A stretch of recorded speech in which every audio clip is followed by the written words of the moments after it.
Hi there. Welcome to our English. If you are eager to improve your English skills, this is the perfect place for you. Don't go anywhere. In touch with our engaging lessons, helpful tips, and fun exercises. Alone. Good. Say it with me. Do it alone. Say it Through again. hell and high weather. Through hell and high weather. Your speech doesn't hold water. Your speech doesn't hold water.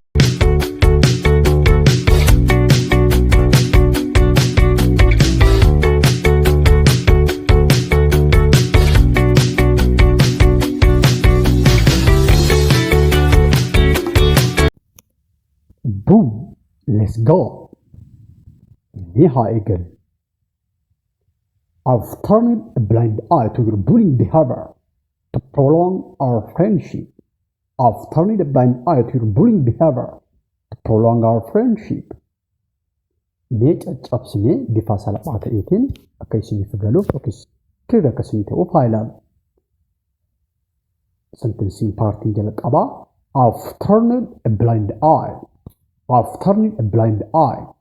I have turned a blind eye ka jedhudha. Kana jechuun hiikni isaa yookiis direct meaning isaa ija koo isa jaamaa sitti naannessee akka jedhuti.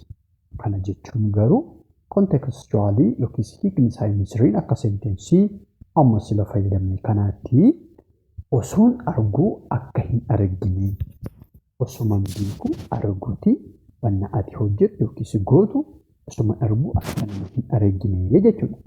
Bakkuma kamitti bifa garaa garaatiin sentensii kan amma osoo hin taane waama biraaf fayyadamuu barbaadan akka nama hin agarree jechuu barbaan I've turned blind eye. I've turned blind eye jechuu ni dandeenya jechuudha. Inni kabiraan bullying behavior. Bullying behavior ka jedhudha. Kana jechuun immoo amala baay'ee ol of qabu just bullish jechuun ol of qabu like boonuu jechuudha. Boonuurayyuu amala baay'ee of agarsiisuu ol jechuu kaf jedhee nama of agarsiisuu barbaadu jechuudha.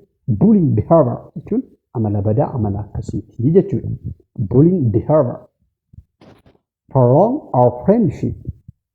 Prolong our friendship. Say it with me. Prolong.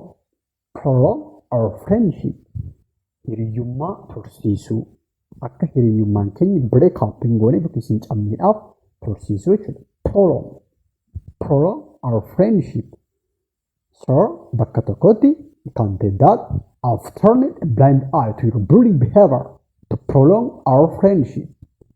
Hiriyyummaa keenya tursiisuudhaaf akka nama hin agarreen dhiise amala keessa badaa sana malee hin beeku na hin se'in jechuu barbaan I've turned a blind eye to your bullying behavior to prolong our friendship jechuu dandeenya jechuudha.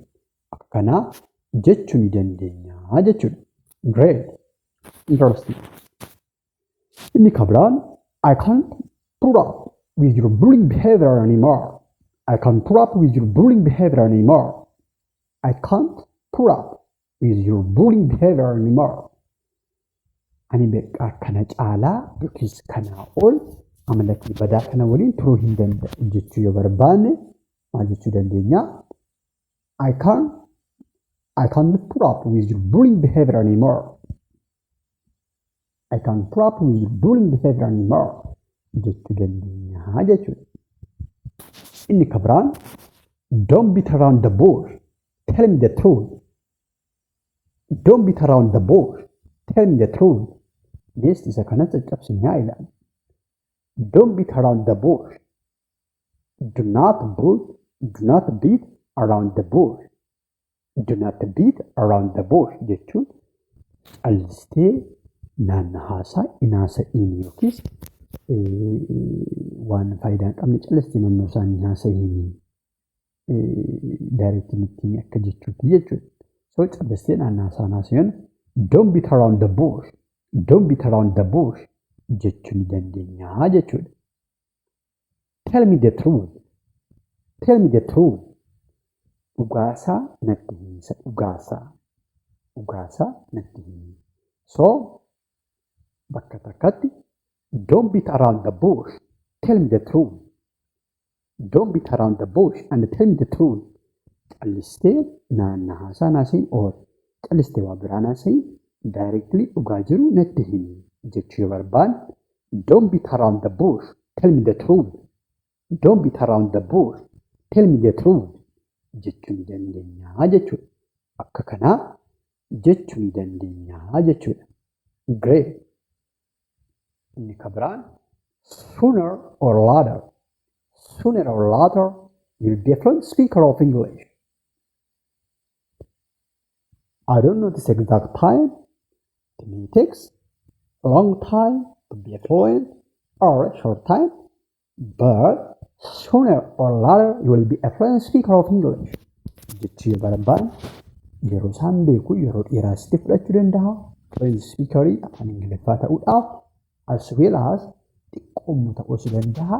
Hin beeku sanas ta'e kana garuu afaan Ingiliffaa akka afaan dhalootaatti yookiis immoo fluently akka itti dubbattu nan beekaa jechuu barbaan. Sooner or later you will be a fluent speaker of English. Sooner or later you will be a fluent speaker of English. Gabaabbatus dheeratus yeroon isaa afaan Ingiliffaa akka gaariitti akka itti dubbattu homaa shakkii hin qabu jechuu barbaanne akka kana jechuu ni dandeenya jechuudha. Akka kana jechuu ni dandeenya jechuudha. Sooner or later jechuun guyyaan isaa gabaabbatus dheeratus jechuudha. Guyyaan isaa gabaabbatus dheeratus jechuudha. Fluent speaker of English jechuun immoo afaan Ingiliffaa sirriitti akka afaan dhalootaatti jechuudha. Native jedhamillee fluent speaker jechuun akka afaan dhalootaatti yookiin baay'ee nama danda'u jechuudha. So akka kana jechuu barbaanne akka tokkotti sooner or later you will be a fluent speaker of English jechuu ni dandeenya jechuudha. Akka kana jechuu ni dandeenya jechuudha. Great. Great. This immoo yeroon isaa gabaabbatus dheeratus ani ishee fuudhuun kiyyaa hin hafuudhanii dirqamaan ishee fuudhaa jechuu yoo barbaanne afaan Ingiliffaa maal akka jennu deebii keessan komentii jala nuuf kaa'a. Dirqama jala sararee yeroo isaan beeku agabaabbatu haa dheeratu garuu ishee fuudhuun kun hin hafu jechuu yoo barbaanne afaan Ingiliffaatiin maal akka jennu deebii keessan komentii jala nuuf kaa'a. It has been quite challenging. To be honest, life is not a bed of roses. It has been quite challenging. To be honest, life is not a bed of roses. Tokko tokko cabsii haa ilaalu. To be honest jechuun dhugaa dubbachuuf yookiis amanamummaa dhugaa isaa dubbachuudhaaf jechuudha. To be honest jechuun dhugaa dubbachuuf dhugaan isaa akka jechuudha. Dhugaan isaa akka jechuudha. Life is not a bed of roses. Jireenyi akka bakka ciismaa ababaatiin faayameenis bareede sana miti. Bu'aa bahii hedduu qabaa jechuudha. Miserability bu'aa bahii ups and downs hedduu qabaa jechuudha. Life is not a bed of roses. Bakka tokkotti it has been quite challenging. To be honest, life is not a bed of roses. Baay'ee rakkisaadha. Dhugaa dubbachuuf jireenyi baay'ee bu'aa bahii hedduu qabaa. Bu'aa bahii hedduu qabaa jechuu barbaanne it has been quite challenging. To be honest, life is not a bed of roses. Or we can say that life has many ups and downs. Life has many ups and downs. Jechuu ni dandeenya jechuudha. Wantoonni nama challenge nama godhan hedduu qaba jireenyi. Akkas afaan Amaariffaatiin algaa isa jedhan jechuudha. Algaa miti kan jedhan sana jechuudha. Great. Honestly, I feel like a fish out of the water. Honestly, I feel like a fish out of the water. Honestly, I feel like a fish out of the water. Dhugaa dubbachuudhaaf akka direct inni bishaan keessaa baateen ta'e jabaadha. Kana jechuun immoo maal jechuudha? Contextually yookiis akka hima kanaatti like waan goonu wallaalee bitaanatti galeera isa jennu sanadha jechuudha. Dhugaa dubbachuuf waan godhu wallaaleera yookiis bitaanatti galeera jechuu barbaanne I feel like a fish out of the water.